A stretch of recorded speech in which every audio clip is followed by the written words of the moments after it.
नमस्कार दोस्तों, जय श्री केदार। मैं शेखर दीक्षित फ्रॉम डमरू यात्रा हरिद्वार करता हूँ इस हमारी प्रस्तुति में, जिसमें हम केदारनाथ के बारे में थोड़ी चर्चा करेंगे। केदारनाथ यात्रा जाने का कितना खर्चा आता है। सबसे पहला सवाल यही आता है दिमाग में जब भी आप केदारनाथ यात्रा का प्लान करते हैं।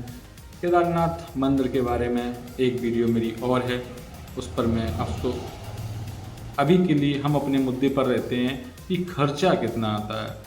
तो देखिए, मैं आपको बताता हूँ। खर्चा आपका आता है, कम से कम खर्चा आता है 4500 रुपये प्रति व्यक्ति।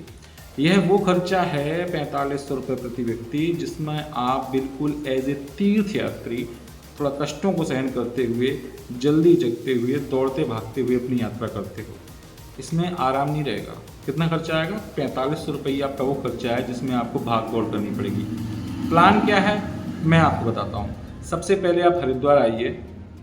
हरिद्वार आने के बाद TGMO के ऑफिस में जाके आप केदारनाथ की सोनप्रयाग के लिए एक टिकट बुक करा लीजिए, जिसका खर्चा आएगा आपका 850 रुपये। मई जून के प्राइस में एक एस्टीमेट दे रहा हूँ, 150 रुपये कम ज़्यादा हो सकता है। 850 रुपये एक तरफ का जाने का खर्चा आता है, तो आपके आने जाने का खर्चा हुआ 1700 रुपये। 1700 रुपये आपका ट्रांसपोर्टेशन चार्ज हो गया, और आप 3 रात का वहाँ स्टे करोगे। तो एक रात में अगर आपने रहने और खाने पर खर्चा किया 1000 रुपये का, तो आपका 3000 रुपये खर्चा हो जाएगा 3 रातों का। अब 3000 रुपये प्लस ये हमारे 1700 रुपये। हो सकता है कि आप बहुत ज़्यादा लोभ करें, बहुत ज़्यादा कंजूसी करें, तो अपने 200 रुपये और बचा लोगे। 4500 रुपये आपको खर्चा तब भी करना पड़ेगा। यही है सबसे सस्ता प्राइस केदारनाथ जाने का। इसके अलावा तो देखिए, जब आप यात्रा करते हो परिवार के साथ में, दोस्तों के साथ में, और थोड़ी आप चाहते हो कि मेरी यात्रा हसल ना हो, ठीक से मैनेज हो जाए, मुझे एक अच्छा रूम मिल जाए जिसमें गीजर की सुविधा हो, साफ बाथरूम हो, रहने के लिए थोड़ा ठीक सा बिस्तर हो, पॉपुलर ब्रांड हो ना हो पर सेवा अच्छी हो, कुल मिला के खाने को स्वादिष्ट खाना, मसाला रहित, कम तेल रहित कुछ अच्छा मिल जाए, और एक ट्रांसपोर्टेशन के लिए बढ़िया सी सवारी, एक बढ़िया से ड्राइवर भैया जो हमको सब चीज़ बताते हुए चलें, तो ये हो जाता है आपका पैकेज। गुरुजी आप लेते हो तो थोड़ा महंगा पड़ता है। पैकेज के बारे में और डिटेल में वीडियो लाता रहूँगा। मैं बताऊँगा कि स्टैंडर्ड पैकेज कितने का होता है, क्या खर्चा आता है। स्टैंडर्ड पैकेज में आपको क्या एक्सपेक्टेशंस रखनी चाहिए अपने पैकेज से, अपने टूर ऑपरेटर से। फिर आएगा हमारा डिलक्स पैकेज। डिलक्स पैकेज में बताएंगे डिलक्स इसका नाम क्यों है डिलक्स।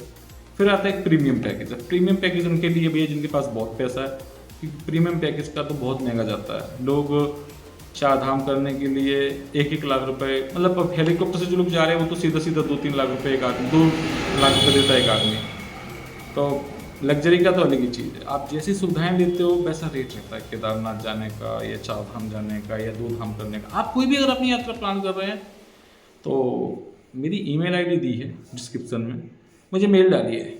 कॉल के लिए मैं नहीं कह रहा हूँ आपको, मैं भी नहीं मेंटेन कर पाऊँगा।